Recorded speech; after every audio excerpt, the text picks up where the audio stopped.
Moi, je ne suis pas parfait, mais quand je suis sur le terrain, je respecte tout le monde. Je respecte les coachs, les grands messieurs. Quand il y en a les vidéos, on a coupé les vidéos à la télé, mais il y en a les vidéos, moi j'ai pas besoin de balancer. Moi j'ai pris mon temps de glorifier mon Dieu. Ça arrive dans le football. J'ai beaucoup de respect pour كما Bamba. تعرفون بعد نهاية المباراة اندلع شجار كبير بين الركراكي وقائد الكونغو إمبيمبا الذي تسبب بضجة كبيرة في وسائل الإعلام. وأثناء المقابلة الصحفية المدرب الركراكي قال بأن ما حصل كان شيئا طبيعيا بسبب الضغط وصعوبة المباراة، بينما اللاعب إمبيمبا رفض التصريح عن السبب، ووفقا لكلامه كان يظهر على أنه هو الضحية. اليوم توصلت بالمزيد من المعلومات والأخبار، ومن بينها أنه تم رفع دعوى تتهم المدرب الركراكي بأنه عنصري.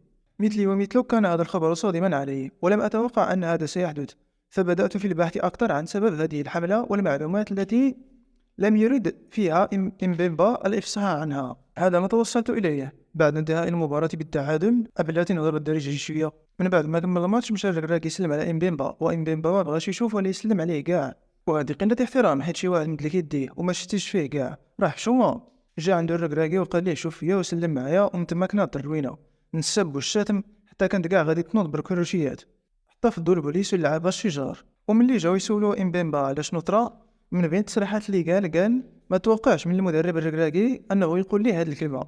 اش هذه الكلمه الله اعلم، ما عرفتش. ومن ثم ناط الروينه والادعاءات العنصريه على وليد الركراكي. غتمشي غير الانستغرام وشوف شنو كاين. انا عارفكم كتخدموا غير بالانستغرام وما كتشوفوش تويتر اللي هو دابا اكس. Mais la justice de Dieu, il y en a. Quand je joue dans les foot, je joue normal comme tout le monde. Je ne suis pas super joueur. Mais je ne croyais pas cette mot-là, ça va sortir dans les coachs, dans sa bouche. Je ne sais pas.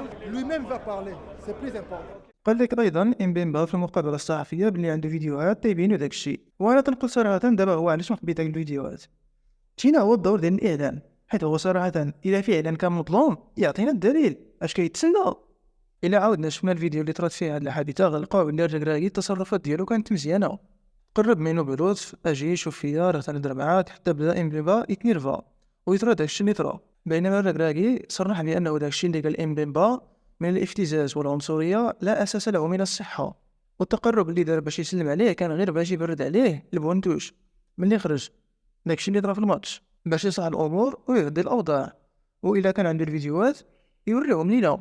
صراحه كما قال في الفيديو اللي قبل انا متفق مع الركراكي، حيت واحد المدرب كبير بحالو ما غاديش يدير معاه هاد التصرفات.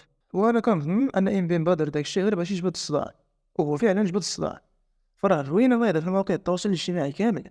حاليا ما بانش شي دليل واضح على ان داكشي اللي قال امبيمبا صحيح، والمهم انه هادي راه كره وما خاصناش نبداو نوضوا الصداع ونفسروا الكاس على بحال هاد الاحداث، فهي كتبقى لعبه للمتعه واللعب الشريف. هذه كانت نهايه الفيديو. اذا عجبك الفيديو ما تنساش دير لايك وتشترك في القناه اذا كانت هذه اول مره تشوفني فيها، واستودعكم الله.